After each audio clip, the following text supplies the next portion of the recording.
started working as a teacher, I had a student who challenged me. He was rude, loud, and extremely disrespectful. Sometimes he would sit at the back of the class, not listening to my instructions, listening to music without my permission, drawing guns in his book instead of doing homework. Other times he would scream at me, call me names, and leave the classroom. No matter what I tried, I couldn't seem to build a good relationship with the students. You see, when I did my teaching degree, I never learned anything about how exactly to build a respectful relationship with students who challenged adults. When I started working, nobody told me the difference it makes when you show the same amount of love to every kid in school. In fact, my toolbox consisted of only one thing: methods of discipline to change his behavior. Written remarks, serious talks, detention, shaming, expelling, and wondering, what's wrong with him? What's going on in that home? These methods are created to make it less uncomfortable to look at what lies behind children's behavior. Because what we do is expect them to change and then punish them or try to fix them if they don't. Not succeeding in changing my students' behavior made me frustrated, desperate, and completely exhausted. And looking back, it really is no wonder, because this project was always going to fail. I'll get back to that in a minute. Today, I work as an anti-bullying ombudsman, which is a commissioner for children's rights to a safe learning environment.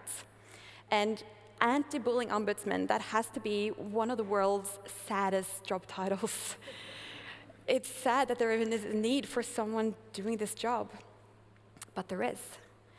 However, from my experience as a teacher, I've learned something very important about how we deal with bullying and violence in schools. And in my position, I believe I now have the opportunity to change something: the way we perceive children who don't seem to fit in. Children who challenge us, children who are violent, children who bully others, children who are excluded. And today I'm going to teach you one question that you need to start asking yourself if you want to join me in making this change. The problem that I faced with my student was that I tried to change somebody else's behavior, his. I tried to change his behavior by pointing out his bad behavior. I tried to change his behavior by talking to him about how important it was that he change his behavior. I even tried to change his behavior by having the principal talk to him about how important it was that he change his behavior. And I wonder, why is it that we try to change behavior through methods of discipline and then look for the reason inside the child when our methods don't work? It's no wonder the number of children with behavioral issues and aggression remains stable. I'm not surprised that the bullying numbers don't decline. We're making the same mistakes over and over.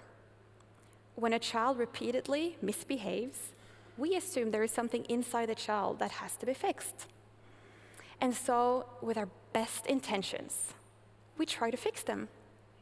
How? Talks.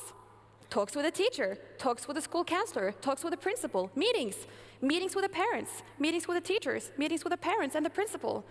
Guys, we have to stop trying to change children's behavior merely through talks and meetings. There is something entirely else we need to look at if we really want to see change happen. The question that you need to ask yourself is, what is it that I need to adjust about myself? When we ask this question, it forces us to start analyzing the surroundings to see what else could be causing this behavior. Does he have any friends? Is he getting a lot of negative attention from adults? Is he receiving any positive feedback from his teachers? How can we change the surroundings rather than trying to change him?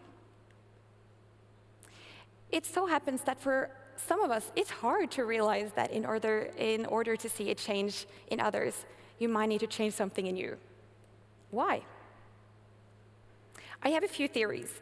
You see, when it comes to bullying, for example, there are a few notions that we need to address. Here's a few. She just needs to learn how to fit in. I wouldn't expect anything less from that family.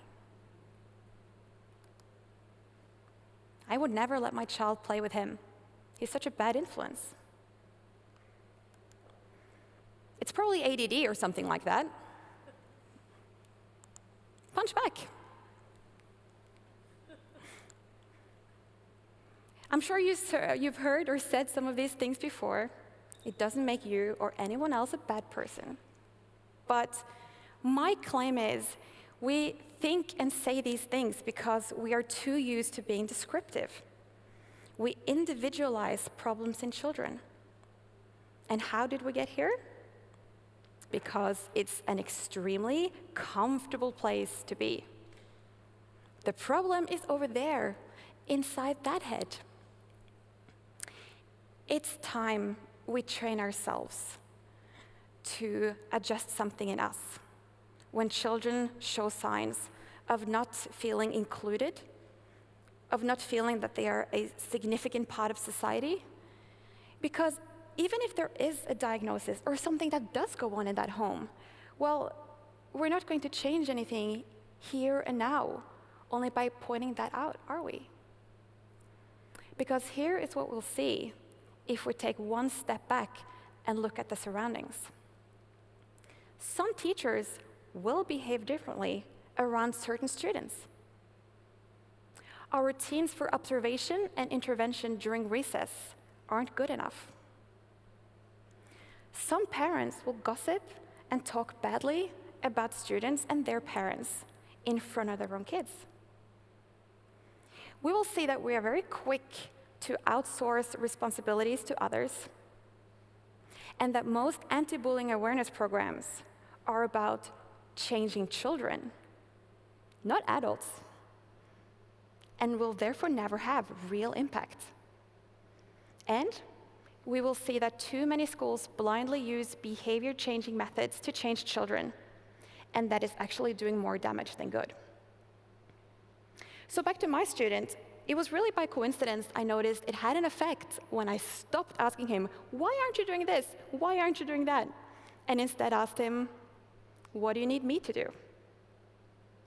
It took a while, but he was finally able to put into words. "Stop pointing out my flaws when you tell me to improve. Stop showing disappointment in your body language when you encourage me to do better. Stop trying to make me change by telling me things I already know." So I made an adjustment to my body language, to the way I spoke, to my expectations, and it worked. Because we as adults are always responsible when children show signs of not feeling respected, of not feeling meaningful. We are the ones who create safe and inclusive places for them to thrive, and our way of handling challenges will reflect on the children's way too. So today, every single one of you can make a change, because this is also about how you teach your children diversity, how you talk about other people at the dinner table, who you judge based on how they look or what they do for a living, and who you make fun of because of their life choices or beliefs. Who do you say hi to when you drop off your kid at kindergarten? And whose names do you know on your kid's football team? It is time that we start looking at the system around the children. And I'm sure you can think back to your own time in school. That kid in your class who was a lot like my student, the naughty one, the one who always got in trouble, the one who was treated unfairly, the one you could tell the teachers liked a little bit less than the rest. Maybe it was you, but if not, how's that kid doing today? Was it because or despite the way adults treated him or her? The next time you encounter a child who challenges you and you're about to think, what's wrong with you? Try instead to think, what can I change about myself first? Because if we're not part of the solution, then I'm afraid we are part of the problem. Thank you.